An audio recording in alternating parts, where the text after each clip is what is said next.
Sa mga pangenot na bareta, duwang persona irido sa banggaan ng truck asin motorsiklo sa ligaw. Imahe kanitom na Nazareno kan Quiapo, nagsungko sa Albay. Tagapagtaram kan Camarines Norte PNP, pigbistong most outstanding women in law enforcement and national security. Tabaco Presidential Building, pigdeklarar ng National Historical Landmark kan Historical Commission.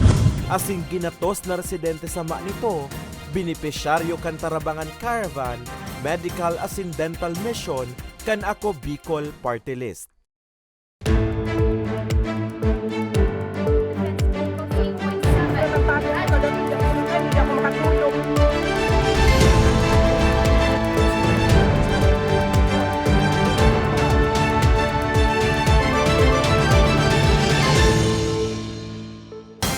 Maray na po ng Biyernes, Marso 24 taong 2023. Uni na ang mga baretang tatak Bicol. Madadahugman ang mga baretang ini sa 88.7 Radyo Ragon Catanduanes kasi 90.7 Radyo Ragon Legazpi. Duwang persona irido sa nangyaring banggaan ng motorsiklo asin truck sa syudad ng Ligao. Uyang report. Sa mga litratong ini, mailing ang personalis kang MDR Remo Ligaw na nagtataong asistensya sa 27 anyos si Antonio Payoyo Yuson na nadiskwido sa tinampong sakop kang Barangay Paulog, Ligao City, pasado alas 8 kasubanggi. Sigun sa Ligao City Police Station, ang pagkakadiskwido kang biktima, resulta kang pagkakaokupar kay ni sa ibong na linya kung sain, padangadang naman ang sarong 10-wheeler truck. Maswerteng minor injuries na ang sinapo ni Yuson, maging ang backrider kay ni na parehong idinalagan man tulo sa ospital. Nakausap lang yung driver ng truck, GNT, di umano, bigla daw lumabas, nag-cross. Ngayon, sa pangyayari sir, na-detain namin sir yung truck driver after reglementary period kasi wala pa man na isang pang kaukulang formal na reklamo, release po namin.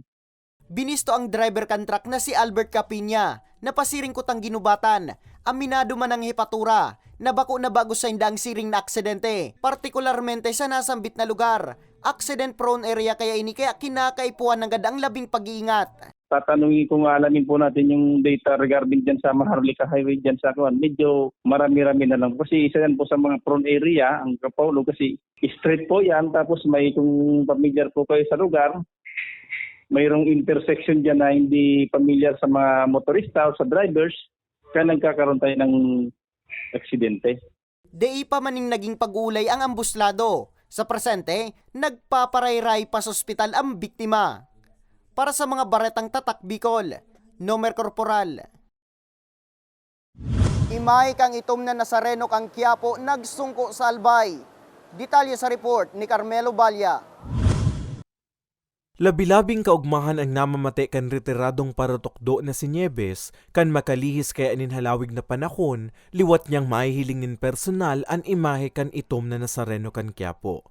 Istorya niya, taong 1986 kan siya maging deboto kan puon, asindain niya ng pigpapalampas magbisita sa Quiapo, tuyong siya yaon sa Metro Manila. Ang tabang sa kuya, pramerong-pramero, ang mga aki ko mga marayan ugali.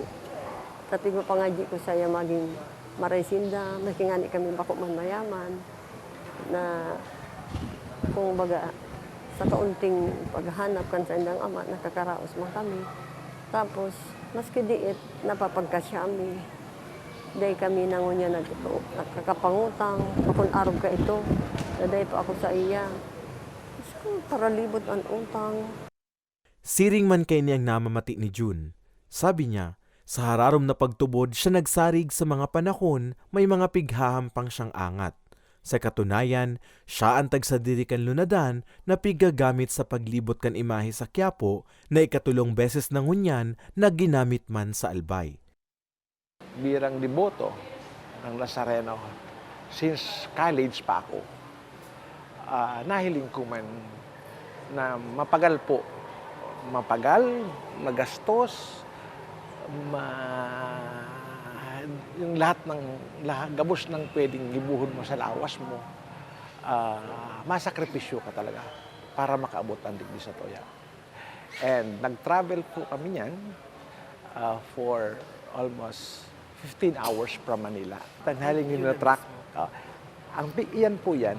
Yan nga ni, kasi For almost 3 years, tigagamit ang sakya po. So this is the 3rd year na nagamit ang digdi sa tuya. And mind you, taga-digdi ako. Ini ang primerong taon na pagbisita kan imahe sa probinsya. Nasa pangangataman ini kan parokya ni San Vicente Ferrer sa siyudad nin Tabaco. Po sa gabos, inianda ko lang pagpasalamat niya to because pinagbigyan kita. Bako na kita maduman sa Quiapo, kundi kita na ang binisita ni Nazareno. So ipagpasalamat ining gayo nin hulita, ining milagrosong sa imahe ni Nazareno yaon na sa satuya na hiling na sin nakakaputanta. So sa kuya lang na mensahe man is to continue arog kay Nazareno na mabuhay kita susug sa kabutan kan Ama. And ikaduha po is di kita magluyan sa tuyang buot, sa tuyang makadipisilan. Yung litigwa kitang Nazareno na nakisumaro sa tuyang kamugtakan, sa kasakitan, tanganing daugonan kasalan, asin kagadanas. Pwede bisitahon ang imahe kan itum na Nazareno sa San Vicente Ferrer sa Tabaco, sundo Marso 28, asin antes magbalik sa Metro Manila. Magkakaigwamon anin Via Cruces o Station of the Cross sa Marso 26 alas 4 nin hapon. Sunod na ibabiyahe ang imahe ni Nazareno, pasiring sa Apalit, Pampanga. Antes magpalaspas, piglalao man ining maibalik na sa Quiapo.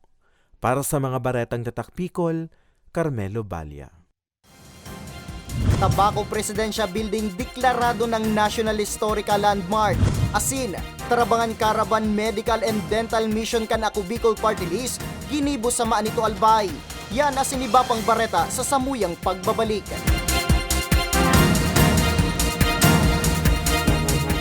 Tucked away in the province of Albay, known for its perfectly shaped Mayon volcano, Misibis Bay Resort, a locally owned 5-hectare private island resort. The resort is ready for all those looking to balance tranquility and adventure.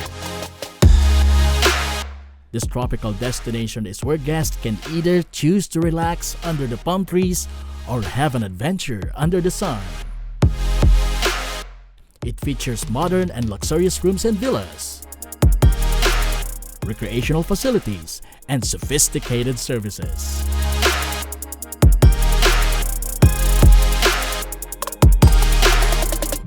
Come and experience Misibis Bay Resort, your tropical island getaway.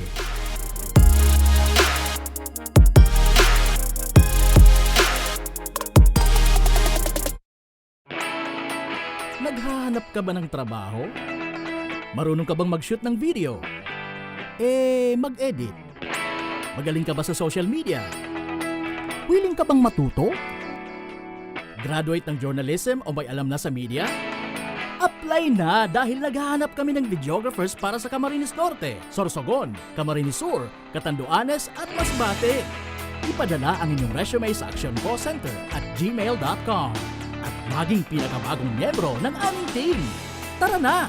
Apply na!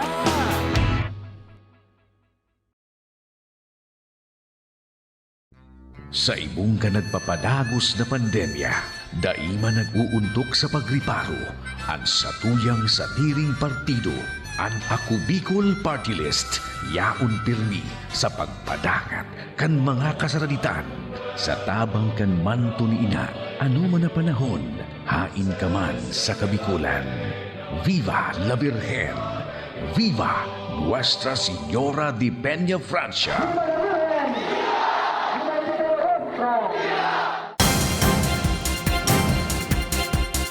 Nagbabalik ang Ako Bicol Online TV. Tagapagtaram kang Camarines Norte PNP, laog sa Most Outstanding Women and Law Enforcement and National Security. Yan sa istorya ni Miriam Manalili. Dakulang onra para sa tagapagtaram kan Camarines Norte Police Provincial Office na si Police Lieutenant Rogelyn Piratero na mapabali sa Top 10 Outstanding Women in Law Enforcement and National Security o OLENS. Sabi niya, dain niya hunao na mapapabali siya sa top 10 urog pang apwera sa iya, kadako siyang kapababaye na mas kanurunotis siya ang naging ambag sa komunidad. The Republic Defenders recognize women who excel in their field of expertise. Kami po ay 10 babae na pinili sa buong Pilipinas galing sa iba't ibang law enforcement agency and other agency na nakapagbigay o nag-contribute para po sa development and security of the country. So may mga kasabay po akong mga doctors na kung saan sila naman ay nakapag-contribute para po mapababa yung COVID-19. And then I have some women na galing sa Philippine Air Force, Philippine Navy, Philippine Marines na nakatulong para po sa security ng ating country. Pamayokan Community Affairs and Development Branch sa Camarines Norte PPO si Piratero. Kabale sa mga binilog asin na implementar niya iyo ang Project Bukal, Project Akap, Project Huntahan, Project Kabalikat, Project Peace, Project Kabarkada, asin kadakol pang iba. Ang mga yan ang nagpaangat ng God kay Piratero. Nakaka-proud, nakaka-overwhelm. Iba yung feeling na doon ka bibigyan ng award and you have recognized by the President. At sa buong Pilipinas, sa PNP, ako lang po ang nakuha. Kaya nakakatuwa. And considering na ako lang yung uniform personnel doon na taga-probinsya. Pinanginotan mismo ni Presidente Bongbong Marcos ang awarding ceremony. Ginibo ini sa Palasyo, Malacanang. Mga babayi gikan sa man iba-ibang ahensyas de gobyerno sa bilog na nasyon ang bida sa pagtiripon. Sindaan mga individual na may kakaibang kontribusyon asin nagdaranin pagbabago sa komunidad. Una, pagpapasalamat sa PNP organization kasi even I work in a male-dominant environment, nag-excel pa rin ng isang babae. Pagpapasalamat because they observe, na-recognize nila yung capability, yung strength, and binigyan kami ng pagkakataong mag-excel. Si Piratero ang sulamenting natauanin pagbisto sa hanay kan PNP. Kaya asigurasyon niya, padago siyang maisip nin mga programa na syertong madaranin positibo asin magayon na pagbabago sa komunidad, urog na sa mga kapwa Bicolano. Para sa mga baretang Tatak Bicol, Miriam Manalili, Bicol University Intern. Tabaco Presidential Building o an lumang City Hall kang syudad ning Tabaco, pigdeklaran ng National Historical Landmark kang Historical Commission. Uyang report. Ngunya na aldaw, Marso 24. Pigsilibrar ka mga Tabakenyo ang ika-22 na taon na pagiging syudad kan Tabaco. Sa selebrasyon, nagkaigwa maning civic parade, na pigpartisiparan man kang pampubliko asin pribadong sektor, men in uniform, barangay asin opisyalis kang LGU, kasabay kang anibersaryo kang pagigi ka ning syudad, kasubagong aga, ginibo man ang unveiling kan marker kan Tabaco Presidential Building, nangunyan ang opisyal man na pigdeklarang National Historical Landmark, na orgulyo nagad kan Tabaqueños. Hinanginotan ang aktibidad kang mismong ina kang syudad, na si Tabaco Mayor Crisel Lagman Luestro. Alam man ng marami na ang presidensya ang pangatlo ng istruktura dito sa Tabaco na binigyan ng ganitong uri ng karangalan.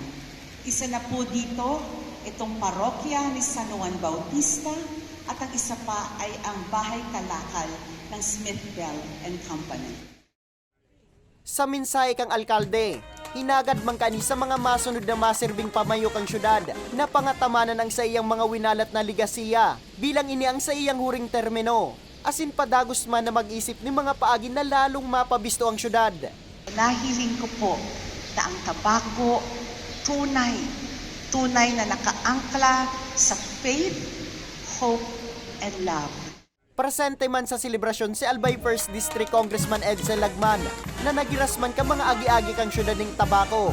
The Spanish colonial rule.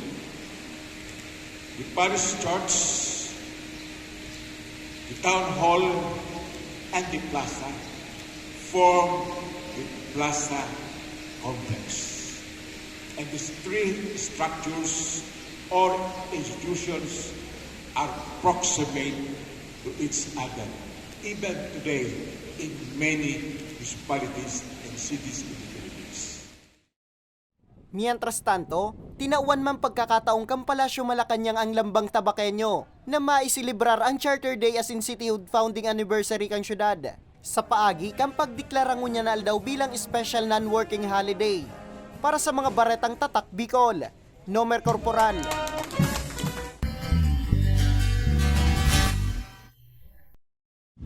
Ginatos na residente kang Manito Albay, benepisyaryo kan Tarabangan Caravan Medical and Dental Mission kan Ako Bicol Party List. Detalye sa report ni Carmelo Balya. Saro si Nanay Antonia kan Barangay Malubago Resettlement Site sa Manito Albay sa lampas 1,000 na nabinipisyaran kan Tarabangan Caravan hatod kan Ako Bicol Party List na ginibo ka sa bagong aga sa People's Centrum kan Banwaan. Istorya niya, 3 taon niya naman pigiin daan lugad niya sa bitis, darakan labing pagtios, sarong beses niya sa na ininapa-check upan. Kaya kan maisihan na magkakaigwanin medical mission ang partido sa indang Banwaan, tulos niya ining pig-aprobit saran. Apwera sa medical as in dental mission, igwa pang pinag-upresir na libreng serbisyo ang partido, araw kan libreng tosar as in body massage, nagkaigwaman in local recruitment activity. Ang checker as in high school graduate na si Jimboy, nagkaigwaman in bagong paglaom na makapagklase liwat huli sa short-time courses kan Tecton Global Technologies Foundation Incorporated. Dakulaw na inisir na tabang ta, araw po sa kunawara mang kay dyan sa mga eskwela po kay may kwarta, dakulaw mo tawag makatabang isang mo na makaukod po kami ka mga mga agad man na tigtabang na mga eskwela na ni. Presente sa programa sinda Governor Grex Lagman, Manito Mayor Rebecca Dayapche, dating kongresista Christopher Co, dating kongresista asin ngunyan Executive Director kan partido na si Attorney Alfredo Garbin Jr., siring man in Congressman Jill Bongalon asin Congressman Elizalde Co. Sa tuyang sponsor and yaman po dagdi sa tuya pong advocacy no sa livelihood na kung sa'y nagpapalista na po ongoing ang enlistment sa gabos po na gusto mag-avail may mga TESDA courses. So kung kamo po may mga aki, lalong-lalo na muya po magtrabaho, matawan ng job opportunity, kay puwan po ng skills training, yaon po duman. We have so many slots. Igwa po duman ng inaapod na menu of available courses. Kung ano po ang sendong hilig. Dati alam mo, 50,000, 100,000, 200,000. Ngayon kahit 1 million, wala kaming limit. Apwera sa Tarabangan Caravan, sabay man ipig-turnover kan partido ang 2 unit ng wheelchairs sa 2 napili kaining benepisyaryo sa Banwaan na sinda Christine Joy Altabano asin Enri Dimdam Tripulca. Asigurasyon kan partido dahil sinda mauntok sa pagtaong akudir sa mga kapwa Bicolano, lalo na sa mga talaga namang nasa laylayan na kinakaipuhan ang sa indang pag-alalay. Para sa mga baretang tatak Bicol, Carmelo Balya.